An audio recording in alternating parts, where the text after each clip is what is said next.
Hello, I'm Dr. Jane, urologist. I'm going to tell you something that probably no one has ever said to you with this much clarity.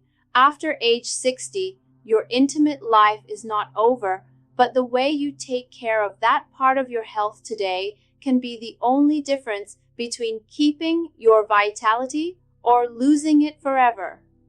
Do you feel like your body has forgotten how to respond to stimulation, or that you can only reach the final moment in a fast, mechanical way?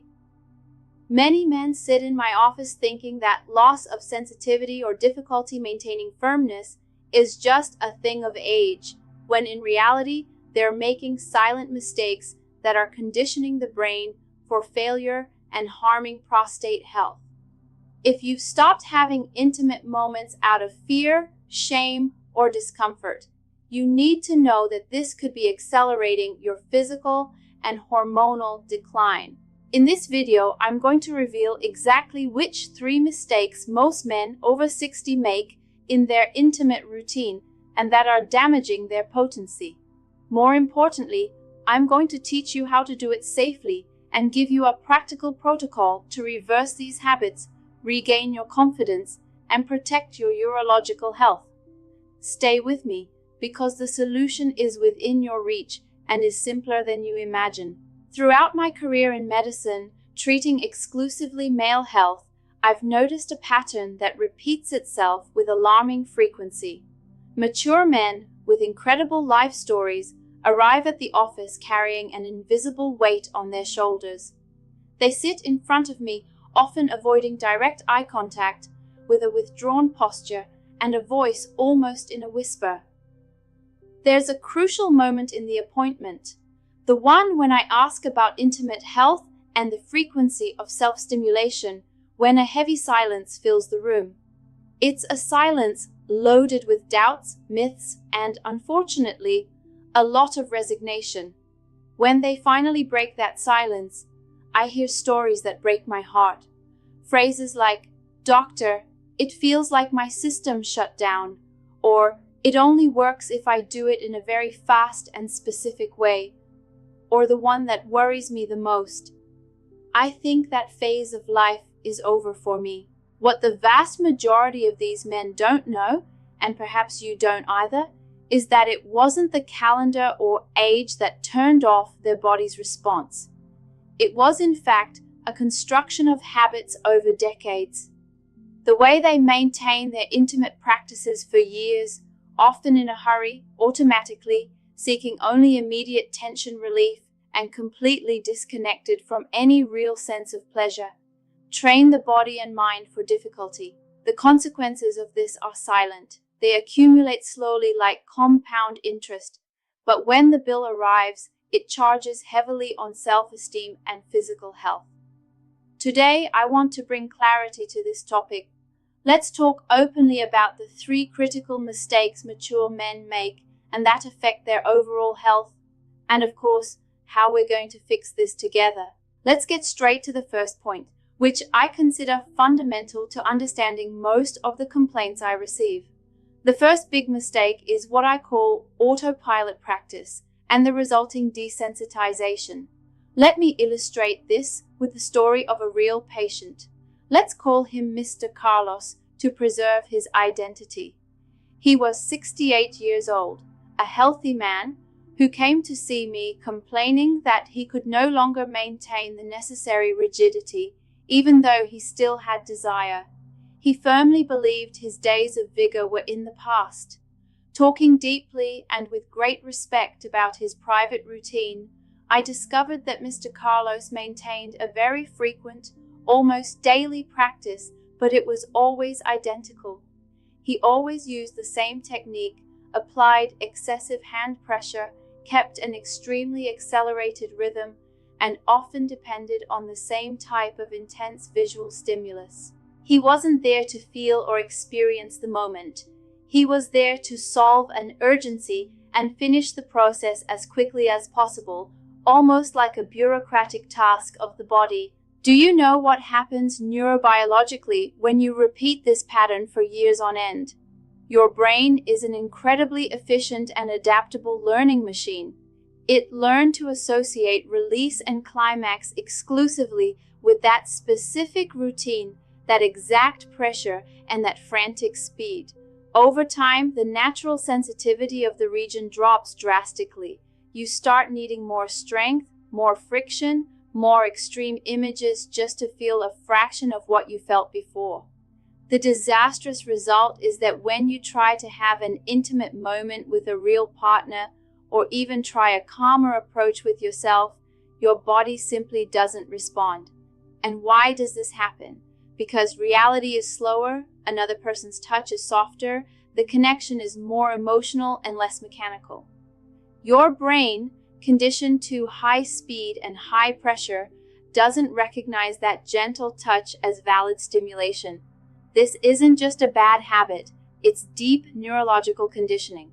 Your body is overtrained for the wrong thing.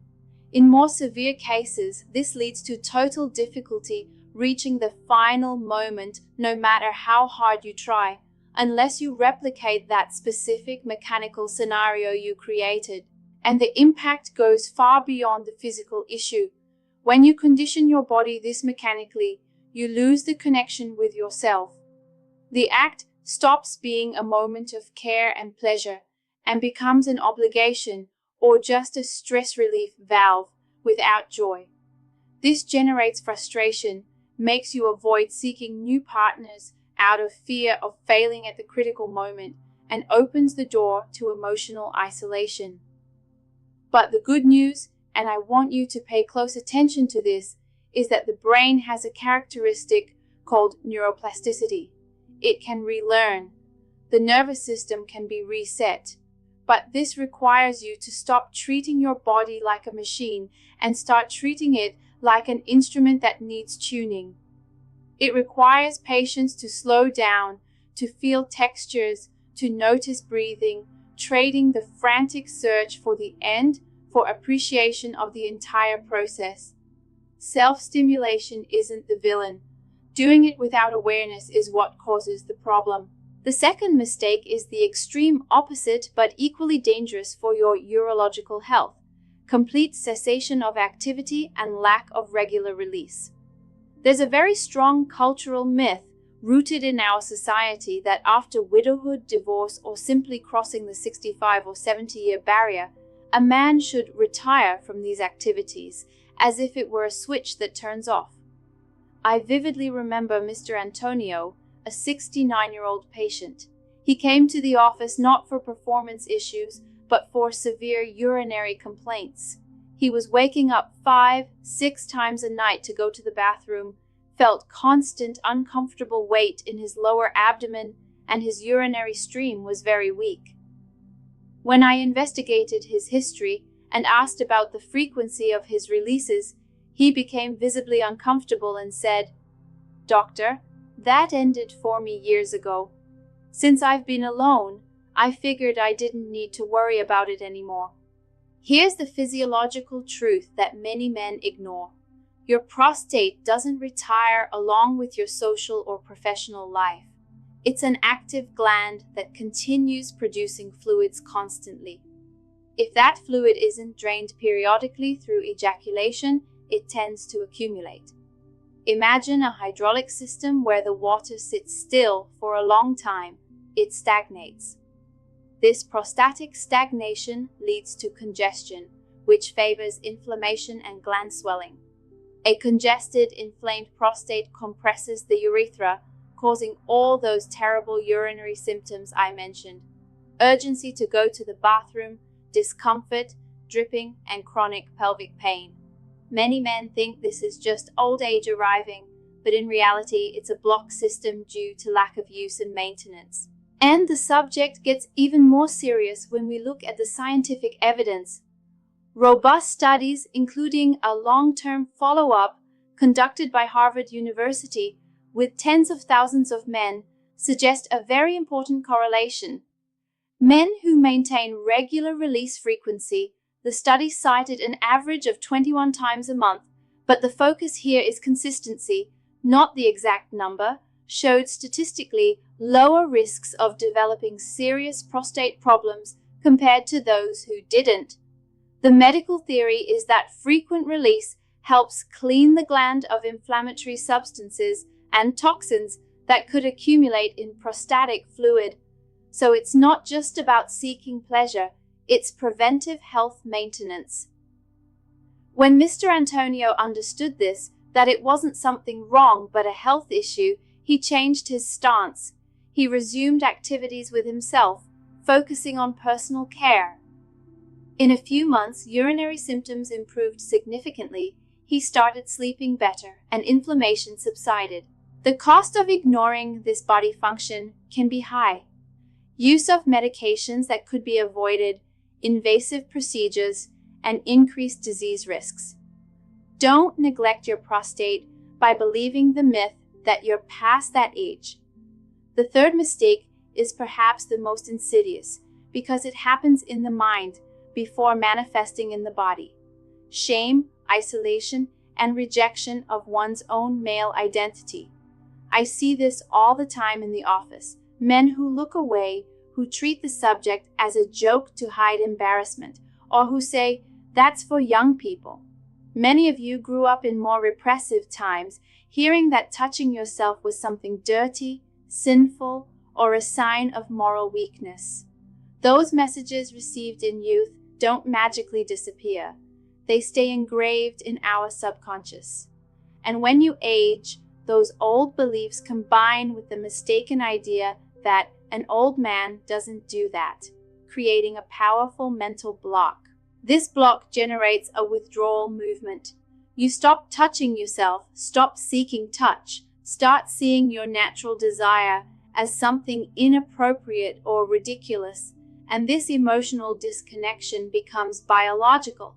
Healthy, intimate contact and self-stimulation release an extremely beneficial chemical cocktail for the brain and body: dopamine for motivation and joy of living, oxytocin for connection and well-being, endorphins for pain relief. Plus, this practice helps regulate cortisol, the stress hormone. When you deprive yourself of this due to shame, you live in a state of chronic contraction and stress, which is terrible for heart health, the immune system, and cognitive function. Plus, we have the hormonal factor. It's natural for testosterone to decrease with age, but it drops much faster in men who completely abandon their sexuality. The human body works on the basis of demand and energy efficiency. If you turn off the switch and stop engaging your reproductive system, the body understands that it's no longer a biological priority and further reduces hormonal production. This affects your muscle mass, bone density, mental clarity, and overall vital energy. I had a patient, an ex-military man, strong all his life, who at 73 was apathetic, without energy, with very low hormone levels. He said he no longer had interest. We worked to rekindle that flame, not with medications at first, but with mental permission to feel his body again. When he resumed connection with himself, his posture changed, his voice firmed, vitality returned to his eyes. The body responds to the attention you give it. So you must be wondering, what's the practical solution? How to maintain this routine safely and reverse these patterns after age 60? I've developed a method I call the reconnection protocol. It's not about Olympic performance, it's about presence and health. I recommend setting aside 10 to 15 minutes of your day at a quiet time when you won't be interrupted. The first step is to prepare the environment and breathing. You need to signal to your nervous system that you're in a safe, calm place. Sit or lie down comfortably. Breathe deeply, filling your belly with air, and release slowly through your mouth. Do this 5 times. This takes you out of alert mode and activates the body's relaxation system, which is essential for healthy blood flow. The second step is conscious touch. Forget that old goal of finishing quickly. The objective here is to remap your sensitivity. Use lighter touches, vary speed, explore different sensations. If you're used to strong grip, use quality lubricant and drastically reduce pressure. Force your brain to pay attention to subtle sensations, not just intense friction. The third step is thought management. If feelings of guilt, shame, or the idea that I'm taking too long come up, simply let them pass. Focus on the physical sensation of the moment. If the physical response fluctuates and firmness decreases, don't panic. Breathe and continue the gentle touch without pressure. The fourth point, and very important for your mindset, if final release happens, great. If it doesn't, that's perfectly fine too. The vascular benefit, tissue oxygenation, and nerve stimulation happen during arousal and erection, not just at the end. Maintaining an erection for a few minutes oxygenates internal tissues, preventing fibrosis and atrophy, which is organ shrinkage. It's the principle of use it or lose it. Treat this as a health maintenance exercise, just like walking for the heart. I want to make a special and very serious warning about consuming adult content on the internet. Many men turn to high-intensity videos because they feel that's the only way it works. But this is a dangerous trap. Excessive artificial visual stimulation addicts the brain's dopamine receptors and makes real life boring and understimulating. If you can only react to videos on screen, your brain is out of calibration. I strongly recommend a cleanse period, reducing or eliminating these artificial visual stimuli so your brain relearns to get excited by physical touch, imagination, and reality. You're not broken, you just need a reboot, a restart of your brain's reward system. Finally, understand that your intimate function is a barometer, an indicator of your overall health. The male organ is a complex vascular structure. Morning or nighttime erections, or those you provoke during this protocol, are vital signs that your blood is flowing correctly, your nerves are communicating well, and your tissues are alive. Preserving this function isn't about vanity or being a stud. It's about quality of life, cardiovascular health, and longevity. If you made it this far in this video, know you're not alone. Your body, your mind, and your masculinity are still alive and waiting for this rescue. Don't let shame, silence, or misinformation steal your golden years. Start today with gentleness, patience, and respect for your own body. You're not invisible, and your vitality still belongs to you by right. If this content made sense to you and helped you see things from another perspective, make sure you're subscribed to the channel so you don't miss the next videos, and share this knowledge with a friend who might need to hear it. Take good care of yourself and see you next time.